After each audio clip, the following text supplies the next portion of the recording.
مکہ مکرمہ کی مسجد حرم کے صحن مقدس میں واقع ایک جگہ کو مقام ابراہیم کہا جاتا ہے۔ مسلمانوں کے لیے مقام ابراہیم اجنبی مقام نہیں، مگر اس کے بارے میں کم لوگ ہی جانتے ہیں۔ مسجد حرم میں ایک سنہری کرسٹل شکل کا ایک قد عدم جار ہے، جس میں ایک پتھر پر گارے کے اندر پیروں کے 2 نشان کندہ ہے۔ اس پتھر کو حجر اسماعیل بھی کہا جاتا ہے۔ یہ وہ پتھر ہے جس پر کھڑے ہو کر حضرت ابراہیم علیہ السلام کعبے کی دیواریں چن رہے تھے۔ اس کی ضرورت اس وقت پڑی تھی جب دیوار اونچی ہو گئی تھی اور پتھر پر پتھر رکھتے چلے جانا حضرت ابراہیم علیہ السلام کے بس سے باہر ہو گیا تھا۔ مجبوراً وہ پتھر پر کھڑے ہو کر چنائی کا کام کرنے لگے تھے۔ حضرت ابراہیم کے قدموں کے نشانات پر پیتل کا خول چڑھا دیا گیا ہے۔ مقام ابراہیم زمین سے تھوڑا اونچا لکڑی کے گنبد پر مشتمل ہے۔ یہ گنبد 4 ستونوں پر کھڑا ہے۔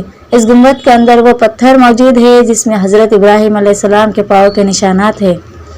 ان 4 ستونوں کے ساتھ 4 آہنی دریچے بنائے گئے ہیں۔ جس سمت سے مقام ابراہیم میں داخل ہونے کا راستہ ہے، اس میں سنہری اور نقش کیے ہوئے نشانات ہیں۔ وہی 4 ستونوں کے درمیان مثلث آباد ہے۔ 2 ستونوں پر گنبد ہے۔ ان کے اطراف میں گنبد کے اندر سونے کے پانی سے آیات اور مقدس عبارات لکھے ہوئے ہیں۔ مقام ابراہیم کے کمرے کا رقبہ 18 مربع میٹر تھا، جبکہ مقام ابراہیم 1.5 میٹر سے زیادہ نہ تھا۔ 18 رجب 1387 ہجری کو مقام ابراہیم کو اعلیٰ درجے کے کرسٹل کے بنے ہوئے شوکیس میں رکھنے کی تقریب منعقد کی گئی، جس کی بدولت حرم شریف میں تقریباً 5 مربع میٹر کا رقبہ خالی ہو گیا۔ مقام ابراہیم کے گنبد کی کئی بار مرمت کی گئی۔ آخری بار مقام ابراہیم کی مرمت اور تزئین 1387 میں کی گئی۔ شاہ فیصل بن عبدالعزیز نے مقام ابراہیم پر لگا عارضی پردہ ہٹا کر کرسٹل شکل کا گنبد لگوایا۔ شاہ فہد بن عبدالعزیز نے مقام ابراہیم کو پورا ڈھانچہ دھاتوں سے تیار کرایا اور اس کی تیاری میں اعلیٰ معیار کا تانبا استعمال کیا گیا۔ اس کے اندرونی حصے میں سنہرے پانی سے تیار دریچہ نصب کرایا۔ اس کے علاوہ اس کے فرش پر سیاہ گرینائٹ کی جگہ سنگ مرمر لگایا گیا۔ مقام ابراہیم کے گنبد کا ٹوٹل وزن 1 کلو 750 گرام ہے۔ اس کی اونچائی 1.30 میٹر ہے۔ زیر قطر 40 سینٹی میٹر اور بالائی حصے سے قطر 20 سینٹی میٹر ہے۔ بیرونی زیر قطر 80 سینٹر اور نچلا دائرہ 2.51 میٹر ہے۔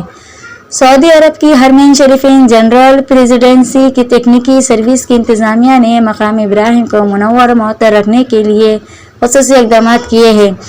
حجر اسماعیل پر ایک فانوس نصب کرنے کے ساتھ اس کا بیرونی ڈھانچہ دھاتی مواد سے تیار کیا ہے۔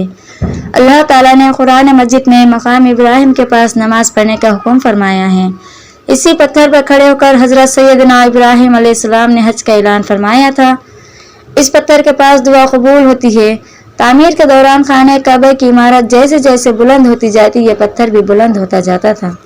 حضرت سیدنا ابراہیم علیہ السلام کے مبارک قدم پتھر کے جس حصے پر لگے تھے وہ نرم ہو گیا تھا اور قدموں کا نشان پتھر پر چھپ گیا تھا۔ اب پتھر پر انگلیوں کے نشان نہیں ہے، کیونکہ پہلے یہ پتھر کسی فریم یا باکس میں محفوظ نہیں تھا اور لوگ برکت حاصل کرنے کے لیے اسے چھوتے اور چومتے تھے، اس لیے انگلیوں کے نشانات باقی نہ رہے۔ 20ویں صدی عیسوی میں اس پتھر کو چاندی کے صندوق میں رکھ کر اوپر ایک گنبد جیسا 18 مربع میٹر کا کمرہ بنا دیا گیا تھا۔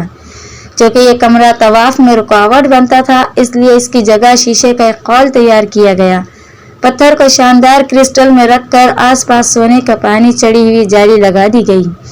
باہر 10 ملی میٹر ایسا شیشہ لگا دیا گیا جو بلٹ پروف ہونے کے ساتھ ساتھ ہیٹ پروف بھی ہے۔